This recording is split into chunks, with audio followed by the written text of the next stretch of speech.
¿Ven mi pantalla, chicos? ¿Ya la estamos viendo? Sí, profe. Muy Sí, bien. profe. Entonces vamos a ir con esto. Bueno, ya nosotros vimos el concepto de movilidad perfecta de capital, de capitales. Cuando hablamos de la movilidad perfecta de capitales, habíamos señalado esto. ¿Sí? Ya habíamos señalado esto.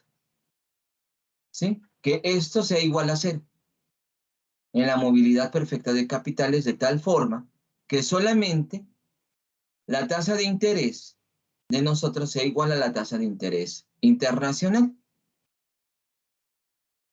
Eso era cuando estábamos hablando de la movilidad perfecta de capitales. Ahora, ¿qué pasa? ¿Por qué llamamos movilidad imperfecta de capitales? En primer lugar, porque el tipo de cambio va a variar y varía constantemente. Ahora, por ejemplo, alguien me puede decir, y pueden buscar en su smartphone, ¿en cuánto está el dólar el día de hoy?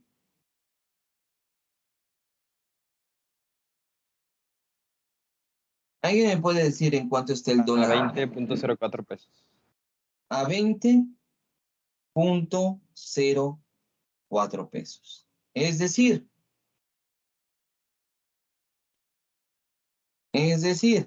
¿eso qué significa?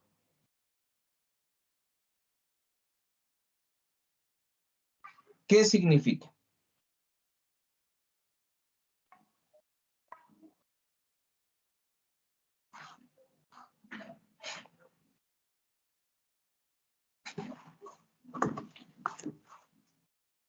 ¿Qué significa que el dólar cueste 20.04 pesos?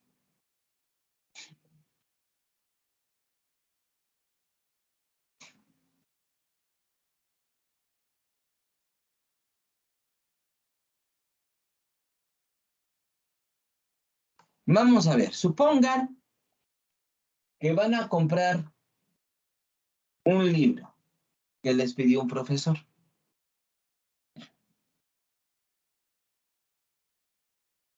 Y el libro les cuesta $50. Es decir,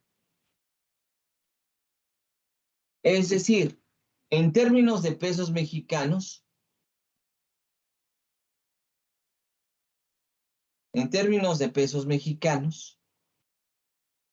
¿cuánto cuesta ese libro? 1,100 pesos. Exactamente. Es decir, estamos hablando de que el tipo de cambio también afecta en cierta manera nuestro poder adquisitivo, nuestro poder de compra. Si se encarece el dólar, es obvio que se va a encarecer el precio del libro en términos de la moneda mexicana, del peso. ¿Sí? Es lo que estamos viendo. ¿Sí? Y es lo que estamos revisando en esa parte. Entonces, ¿qué pasa también con los intereses nuestros? Que nuestros intereses, nuestras tasas de interés, están dependiendo no solamente de las tasas de interés internacional, sino están dependiendo de las variaciones existentes en el tipo de cambio. ¿Sí? Por eso, a medida que vamos a decir, se deprecia nuestra moneda, ¿sí? A medida que se deprecia nuestra moneda, ¿sí? La movilidad perfecta de capitales, de la cual te va a depender nuestra tasa de interés, va a tener una pendiente positiva.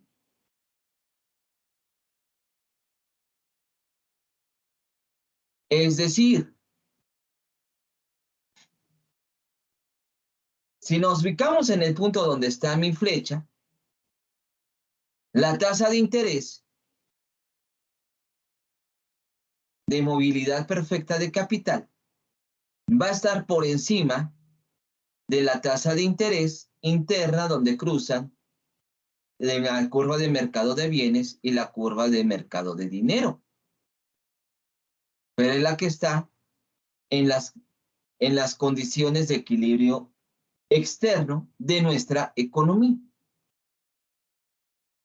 Por eso, en el punto donde cruzan la curva de mercado de bienes, la curva de mercado de dinero, en la línea de movilidad de capitales, esta línea ascendente, vamos a encontrar una economía en equilibrio, tanto interna como externa, y unas tasas de interés interna y externa, en la cual la economía está en equilibrio interno y externo al mismo tiempo. ¿Sí? Es lo que vamos a encontrar.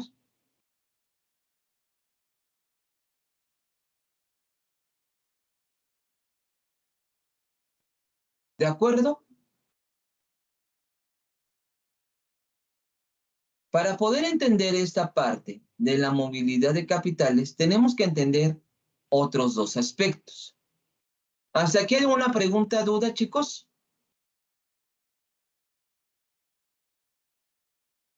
Vean que cuando hablamos de la movilidad perfecta de capitales, esta línea de movilidad de capitales era totalmente horizontal, perfectamente elástica. Ahora en este caso no, por la influencia que tiene la variación del tipo de cambio. ¿Hasta aquí alguna pregunta o duda, chicos? ¿Pregunta o duda? No, profe. Muy bien. No, profe. Perfecto. Veamos. ¿Ya puedo cambiar de planilla? ¿Ya? Sí, profe. Muy bien. Al igual que cuando tenemos la movilidad perfecta de capitales, también podemos dividir nuestro plano de ingreso tasa de interés en cuatro secciones. Piensen que aquí, en este punto, está cruzando IS y está cruzando LM. Por tanto, abajo de este nivel de producción de equilibrio interno y externo, abajo, vamos a encontrar condiciones de desempleo. Si cualquier economía esté por abajo de esta condición, podemos encontrar condiciones de desempleo en la economía. Y cualquier punto a la derecha de este nivel de equilibrio, vamos a encontrar que se puede generar empleo más allá de lo que la economía puede estar soportando. Arriba del espacio arriba de la movilidad de capitales, encontramos un superávit de balanza de pagos. Este superávit de balanza de pagos puede estar generado por dos razones. La primera, porque las exportaciones son superiores a las importaciones. O 2, hay una entrada de capitales muy grande. Abajo de la movilidad de capital encontramos el déficit de balanza de pagos. Esto nos indica que las importaciones, una de dos, que las importaciones son superiores a las exportaciones o que hay una salida de capitales en la economía.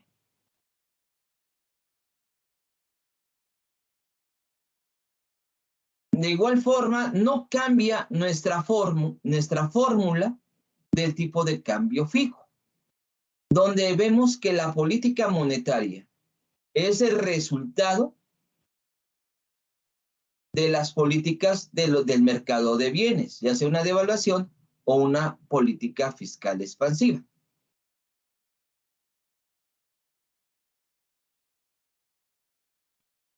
¿Ok? ¿Puedo cambiar de plantilla? Chicos, ¿pregunta, duda hasta aquí? No, profe. Pues ya puedo cambiar.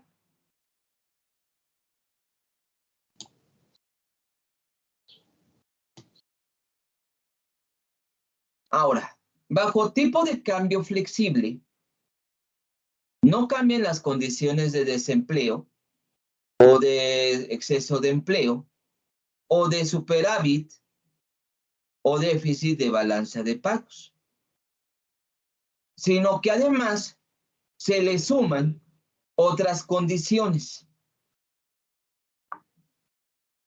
Por ejemplo, abajo de este nivel de equilibrio, vamos nuevamente a encontrar una situación de deflación. A este lado, en la izquierda, y a la derecha, un problema de inflación, es decir, de crecimiento sostenido y generalizado de los precios.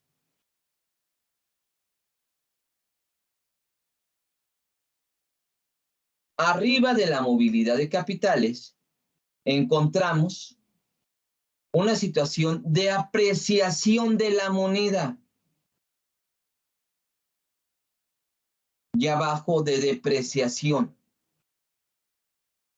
Algo es también, como economistas, tenemos que tener cuidado con el discurso económico. Porque después de estudiar economía y después de revisar tipo de cambio flexible y tipo de cambio fijo, hay compañeros economistas que siguen hablando de el término devaluación. Devaluación es cuando una autoridad monetaria fija el valor de la moneda.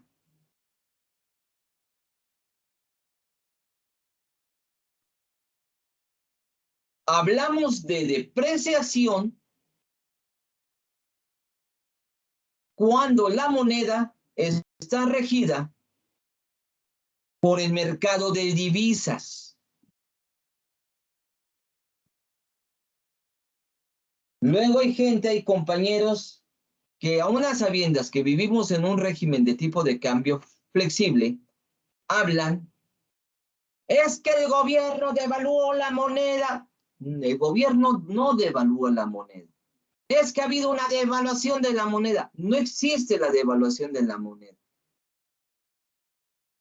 Desde Ernesto Zedillo Ponce de León, desde 1995, la moneda no se ha devaluado.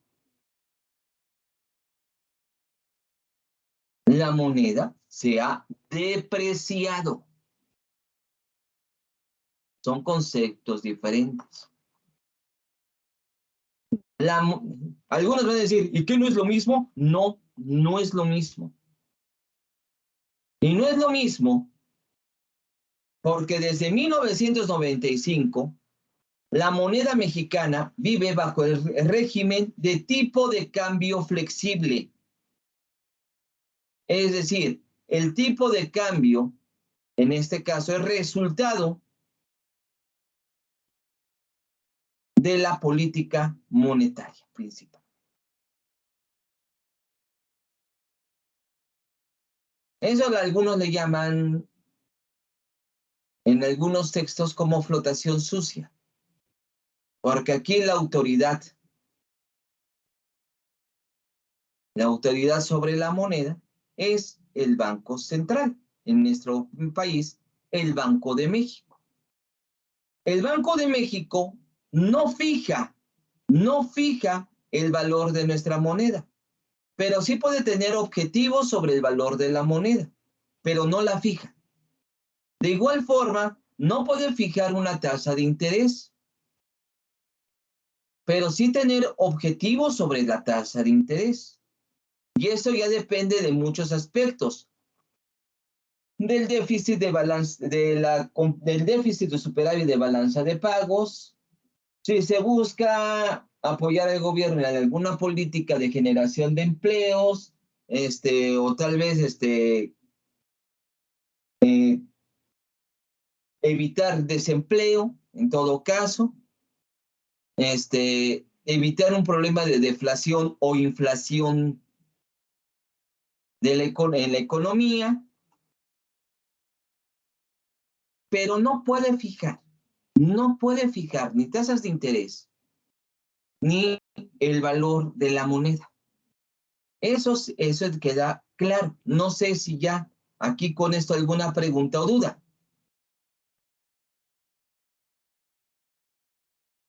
¿Pregunta o duda? Chicos. ¿Pregunta No, o duda? profesor. Muy bien. Yo espero que quede claro este concepto de tipo de cambio fijo y tipo de cambio flexible. Para poder entender más todo este concepto de la movilidad imperfecta de capitales, es muy bueno tener este esquemita. Este esquemita sí es muy bueno que lo vayan copiando, ¿sí? ¿Por qué pongo Estados Unidos? Porque Estados Unidos es nuestro principal socio comercial, ¿sí? No lo podemos quitar. Es con el que tenemos las relaciones más abiertas de mercado. Por eso ahorita recientemente, cuando se estaba hablando de una reforma energética, una reforma al sector eléctrico principalmente, eran los estadounidenses los principales que se movieron para ver qué onda, qué estaba pasando, qué eran los objetivos de la reforma eléctrica, ¿sí? Y para poder entender esta movilidad imperfecta de capitales, pues tenemos que entender, en primer lugar, que tanto México como Estados Unidos generamos políticas monetarias. Los bancos centrales, aquí el Banco de México, en Estados Unidos la Fed, generan, emiten dinero, retiran dinero de circulación, tanto en México como en Estados Unidos. Es decir, influyen en el mercado monetario de México, Banco de México, o influyen en el mercado monetario de Estados Unidos, la Fed. Obviamente, buscan un objetivo es tener tasas de interés, aunque no las fijan, y esta lucha entre las tasas de interés de México y de Estados Unidos van implicados en los mercados de divisas, en el mercado de divisas, lo cual va a determinar el valor del tipo de cambio, al fin de cuentas. Por eso hay que tener en claro este esquemita, que mientras México y Estados Unidos, por su lado, definen objetivos e instrumentos de política monetaria, Esos instrumentos y objetivos van a influir en este mercado de divisas. ¿Sí? Por eso, las tasas de interés y el tipo de cambio están altamente involucrados. Esto lo van a ver con mayor profundidad en teoría y política monetaria.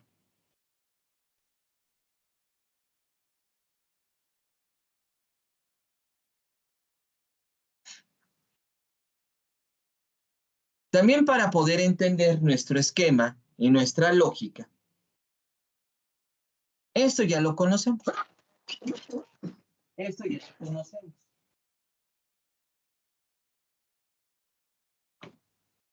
Esto ya lo conocemos.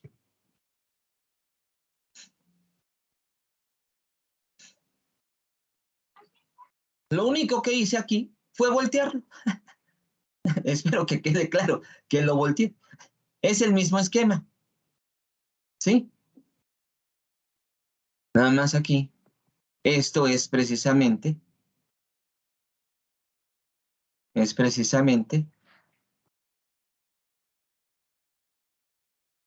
nuestro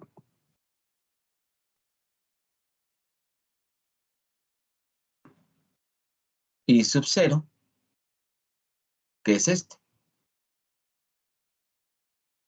¿Sí? Espero que quede claro, que sí se ve, que nada más lo único que hice fue girarlo en dirección a las manecillas del reloj. ¿Sí? Nada más le hice este giro. ¿Por qué le hice este giro? Por lo siguiente.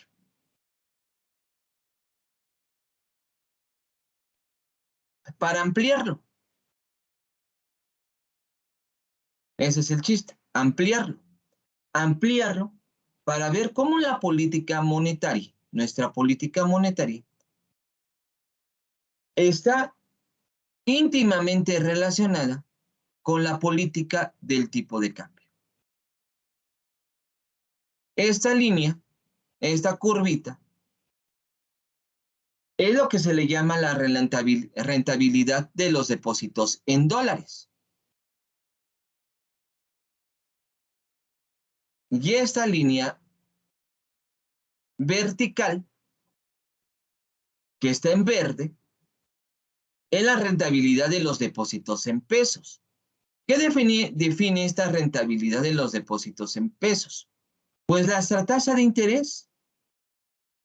Y nuestra tasa de interés está indicada cuando la demanda de dinero es igual a la oferta de dinero. Cuando la oferta y la demanda de dinero son iguales, se está definiendo la rentabilidad de los depósitos en pesos, es decir, la tasa de interés. Y obviamente la rentabilidad de los depósitos en dólares lo define el mercado de Estados Unidos, es decir, eso es el mercado de divisas. ¿Sí? Ese es al fin de cuentas el mercado de divisas.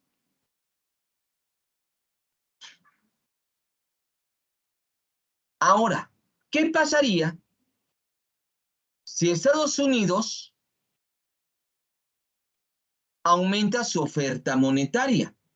Al aumentar su oferta monetaria, va a bajar sus tasas de interés y lo que va a ocurrir es que su rentabilidad en pesos va a tender a disminuir. ¿Sí? ¿Y qué pasa si en México existiera una devaluación? Si en México existiera una devaluación, lo que habría, en todo caso, ¿sí? Lo que habría en todo caso ante una devaluación es que se estaría provocando un aumento de la rentabilidad de los depósitos en dólares. Vean lo que pasaría. Con Estados Unidos, ¿sí? Con Estados Unidos, al aumentar su oferta monetaria, Al disminuir su rentabilidad de depósitos en dólares, lo que estaría ocurriendo es que la moneda nacional se estaría depreciando, apreciando, ¿sí?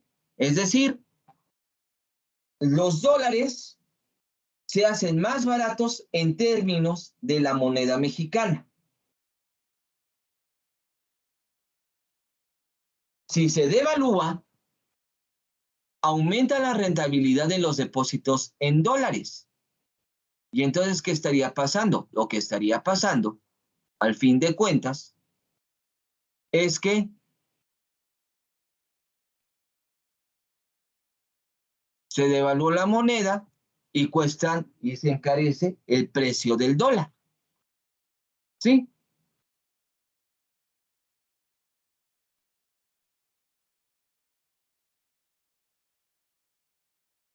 No sé si quedó claro esto.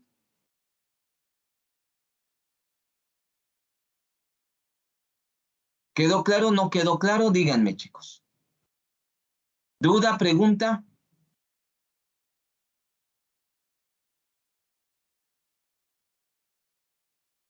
Chicos, ¿pregunta o duda?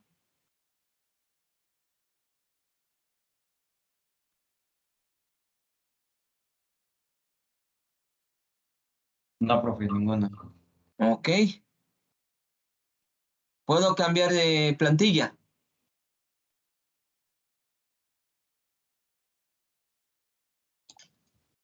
¿Sí? Sí, profe. Muy bien.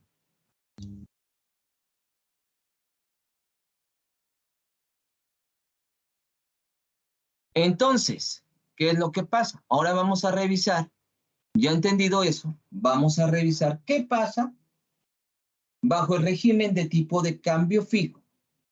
¿Sí?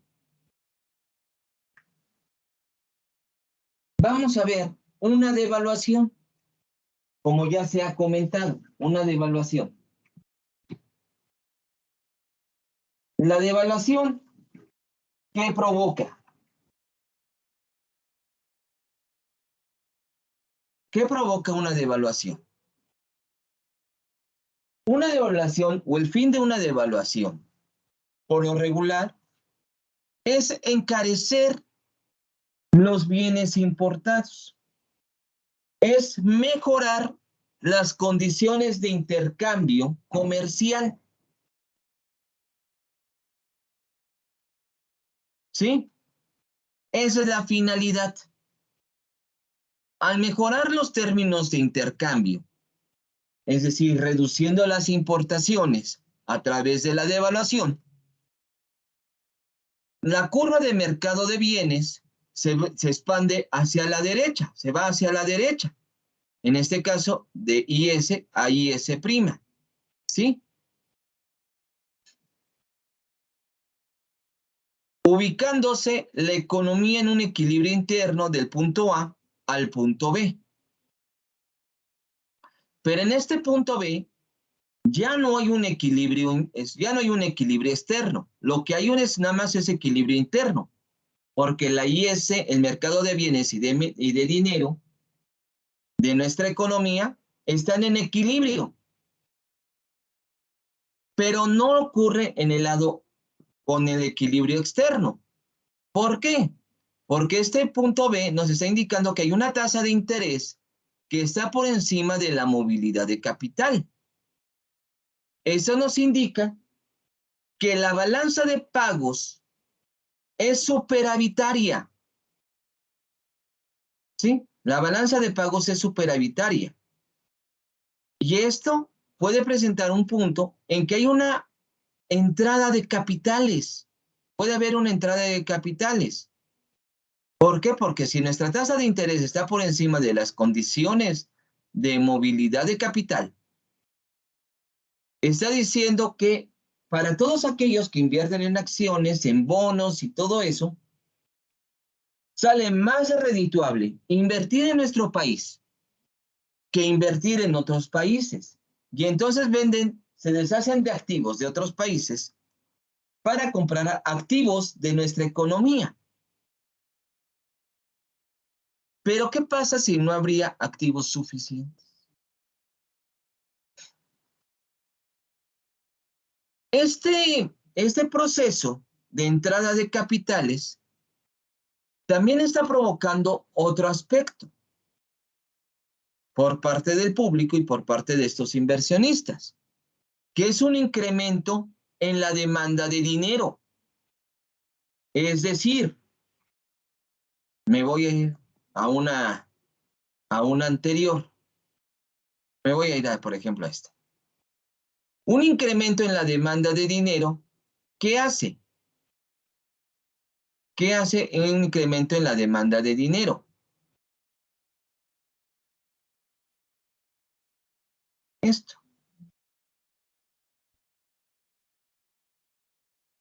¿Sí? Incrementa la demanda de dinero. Es decir, va a aumentar o provoca incrementos en nuestra tasa de interés. ¿Sí? Eso es lo que está provocando esa entrada de capitales en nuestra economía.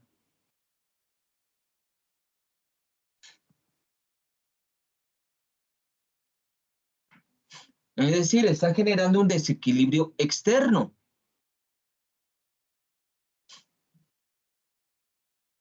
Obviamente, cualquier economía, sobre todo una economía pequeña y abierta, es decir, que se está acercando a los términos de la globalización, a los términos del intercambio comercial y a otros aspectos propios de la misma globalización, obviamente tiene que acoplarse a esta movilidad de capitales. Y entonces, ¿qué es lo que ocurre allí? Esa misma entrada de capitales y ese mismo incremento de la demanda de dinero provoca que el Banco Central empieza a retirar bonos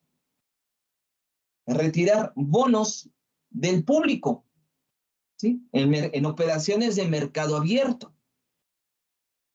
¿Cómo los retira? Pues comprándolos. Compra bonos. ¿Para qué? Para lanzar dinero. Es decir, aumenta la oferta nominal de dinero. Como lo hemos visto, al lanzar una oferta nominal de dinero, otra vez me voy a la parte, a esta. Al tener una oferta nominal de dinero, lo que va a ocurrir es que al aumentar la oferta nominal de dinero,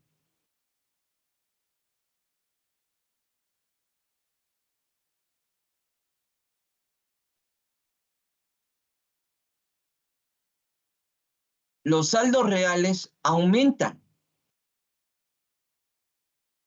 haciendo que la tasa de interés ahora se reduzca. ¿Sí? Eso es lo que hace. Eso es lo que provoca la compra de bonos. Este movimiento de la oferta monetaria hace que la curva LM de mercado de dinero se desplace a la derecha. Ahora la economía se va a ubicar en el punto C. ¿Qué pasó? A diferencia de la movilidad perfecta de capitales. En la movilidad perfecta de capitales, teníamos que del punto A al punto C, la tasa de interés se mantuvo. En este caso, la tasa de interés aumentó de I0 a I1. Obviamente, aquí también se demuestra que con este aumento de la tasa de interés, ya hay un equilibrio interno y un equilibrio externo de la economía, motivado también por esa devaluación, es decir, aumentó el valor, el precio del dólar en términos de nuestra moneda. Sí, la devaluación ha provocado una ampliación de la economía, aumentando los ingresos de Y0 a Y1, debido a que se han encarecido los bienes extranjeros, reduciendo las importaciones.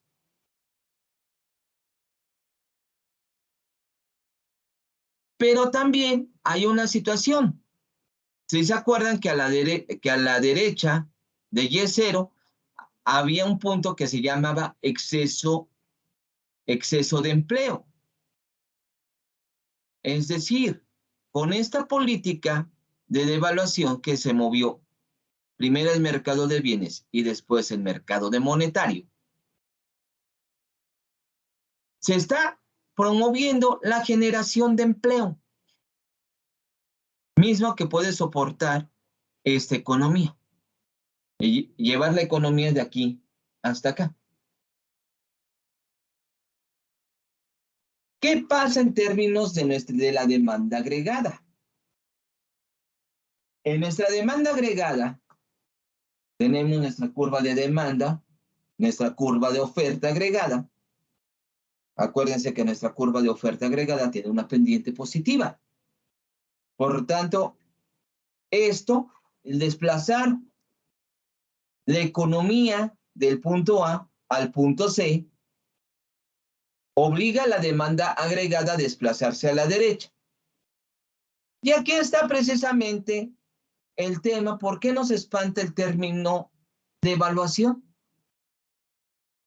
Porque hay un incremento en el nivel de precios internos, lo cual para muchos de nosotros se nos representa en términos de inflación.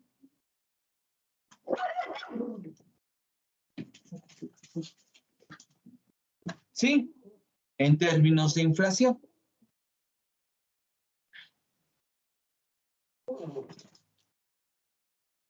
¿Qué pasaría ahora? ¿Qué pasaría ahora?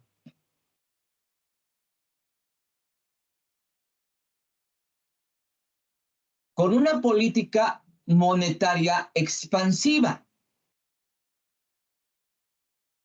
Lo que pasaría es que ahora una política monetaria expansiva nos llevaría a un déficit de balanza de pagos.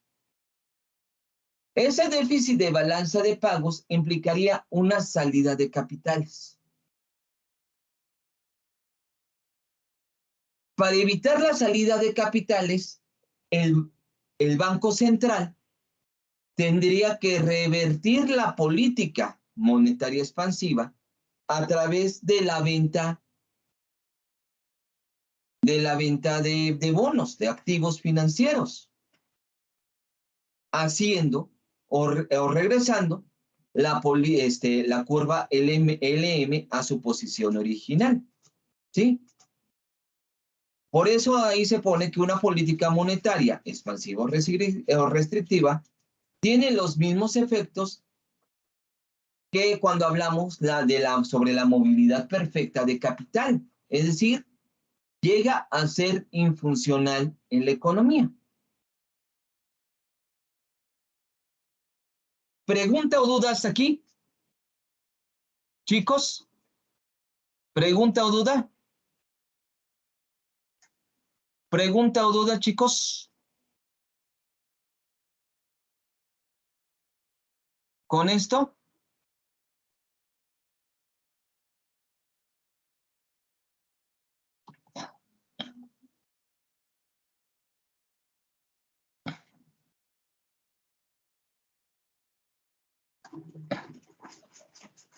Chicos, ¿pregunta o duda?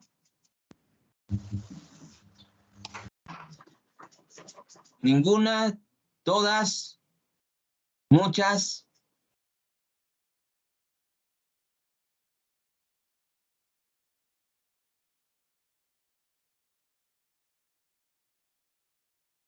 ¿Ya copiaron esto? ¿Ya puedo cambiar de plantilla? Sí, profe. Ok.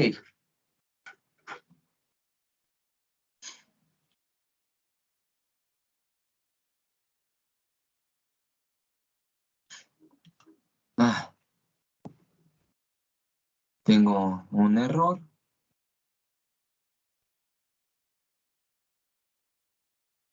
Tengo un error, vamos a ver. Ahorita lo resolvemos de una manera.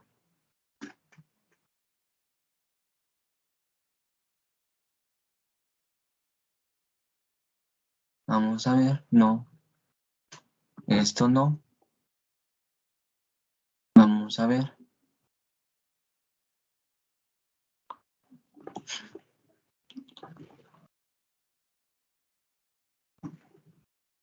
Ok.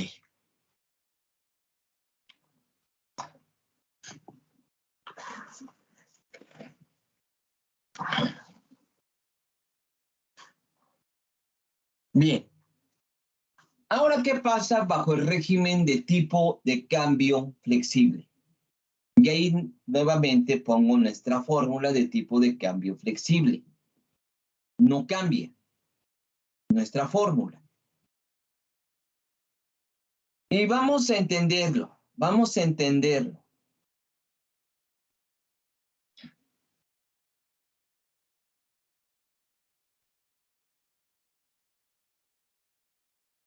De veras, ¿cómo se llama la... ¿Alguien me puede decir cómo se llama la gobernadora del Banco de México?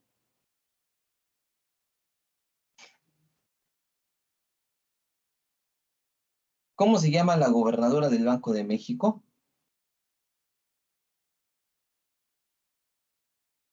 Se llama Victoria Rodríguez. Victoria Rodríguez. Ok.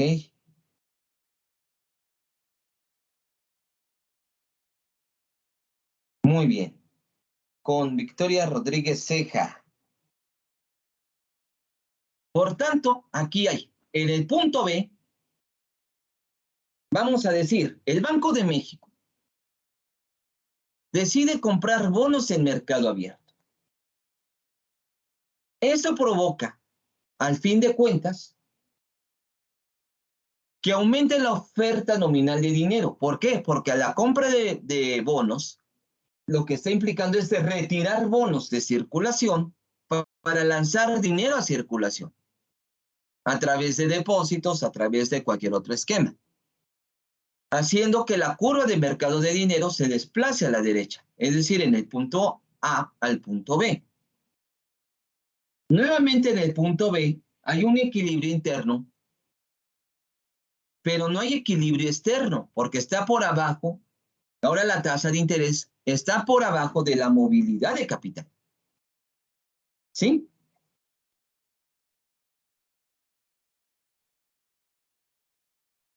Al encontrarse allí un punto de déficit de balanza de pagos, se provoca obviamente una salida de capitales, haciendo que se vendan los activos nacionales para comprar activos extranjeros.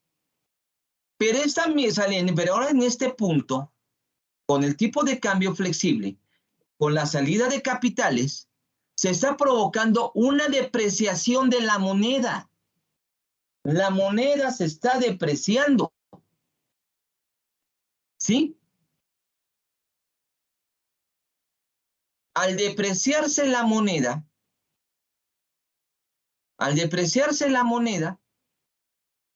se están encareciendo los bienes importados. ¿Y por qué se está depreciando la moneda?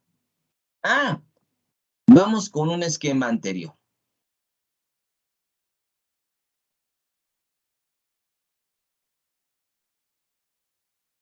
Si uno, por ejemplo, voy acá.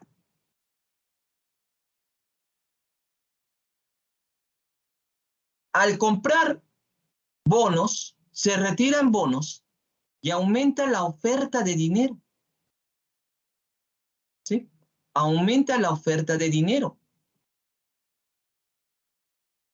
Aumentan los saldos reales. Al aumentar los saldos reales, ¿sí? Ahora, obviamente, bajan nuestra rentabilidad de los depósitos en pesos. ¿sí? Baja la tasa de interés.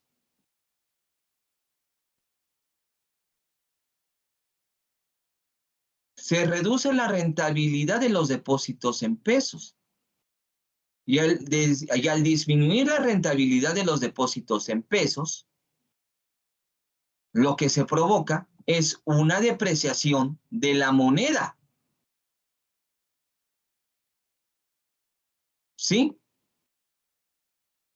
Esa depreciación, ese aumento del precio del dólar, encarece los bienes importados.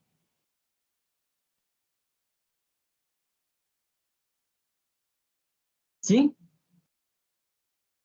Ese encarecimiento de los bienes importados va a mejorar los términos de intercambio. ¿Qué va a provocar? Que la curva de mercado de bienes mejore, se expanda, se vaya hacia la derecha. Ya me puedo ir, ya puedo cambiar ya puedo cambiar de plantilla. Ya, profe.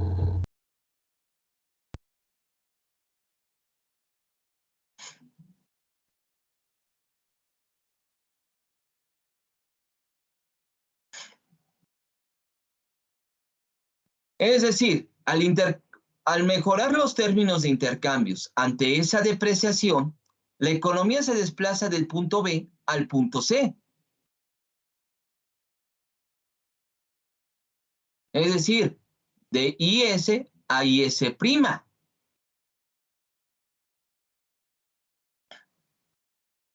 Ese encarecimiento de los bienes importados hace que se hayan encarecido los bienes extranjeros, disminuyendo las importaciones. Eso hace que el mercado de bienes se haya desplazado a la derecha, por lo cual la economía nuevamente se encuentra en un punto de equilibrio tanto interno como externo de manera simultánea. En ese punto C, no solamente se marca un aumento de la tasa de interés, sino que también se marca el proceso de depreciación de la moneda.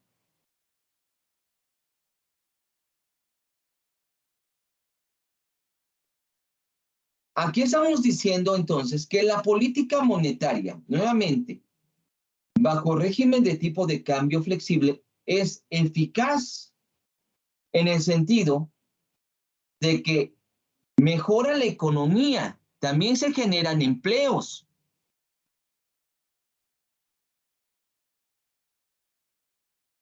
También, aunque la moneda extranjera es más cara, es decir, nuestra moneda se ha depreciado y la tasa de interés es interna, en el punto C, al igual que en el punto A, la balanza de pagos nuevamente se encuentra en equilibrio. ¿Sí? Eso es también muy importante.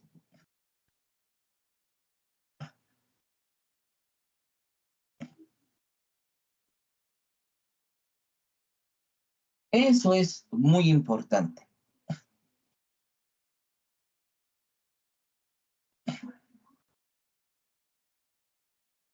¿Sí? ¿Pregunta, duda? ¿Qué pasa con la demanda agregada? Ese desplazamiento del punto A al punto C de la economía, nuevamente, al igual que el anterior, provoca que la demanda agregada se desplace a la derecha. Ese desplazamiento a la derecha también se provoca por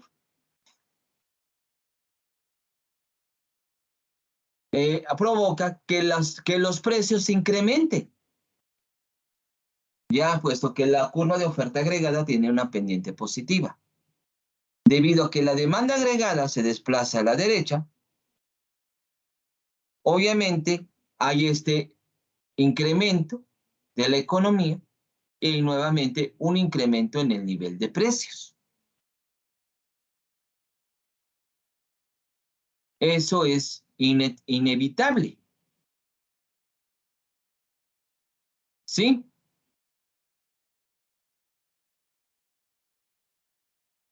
Ahora, ¿qué pasa con una política fiscal? Vamos a decir una política fiscal expansiva. Es decir, que el gobierno decida aumentar el gasto, su gasto.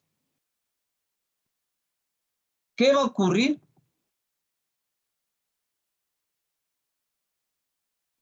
Lo que va a ocurrir es que el mercado de bienes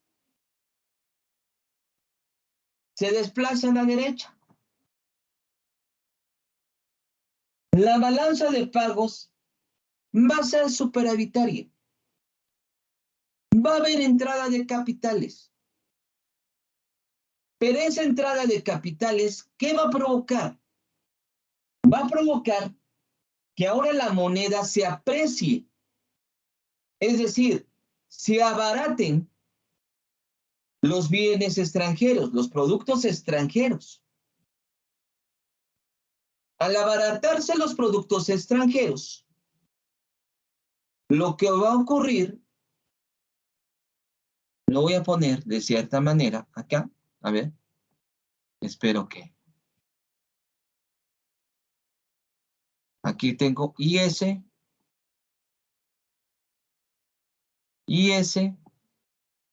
LM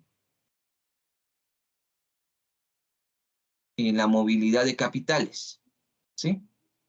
¿Qué va a ocurrir con IS? Si IS se mueve a la derecha, ¿sí? ¿Qué va a ocurrir? Lo que va a ocurrir es que ahora, en este punto que le voy a llamar el punto B, implica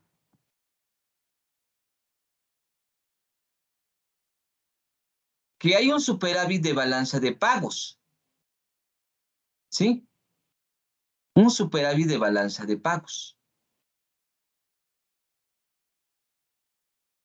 Ese superávit de balanza de pagos hace que haya una entrada de capitales, pero esa misma entrada de capitales provoca una apreciación de la moneda.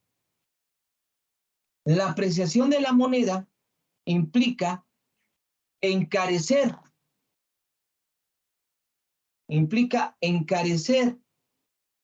nuestros productos con respecto a los bienes importados. O mejor dicho, abarata los productos extranjeros. Por lo cual, estamos dispuestos a comprar más bienes extranjeros que bienes de nosotros.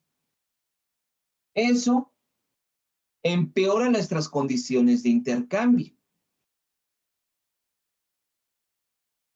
Las importaciones van a ser más altas que las exportaciones, por lo cual el mercado de bienes regresa a su posición original, en el punto A. Por eso es que una política fiscal expansiva o cualquier política que mueva al gasto autónomo no va a resultar eficaz bajo el régimen de tipo de cambio flexible.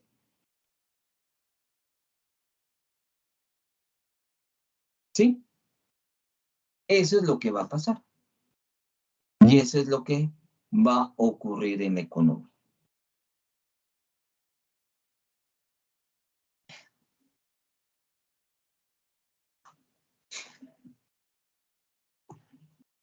¿Sí? ¿Preguntas o dudas? ¿Hasta acá, chicos? ¿Preguntas o dudas, chicos?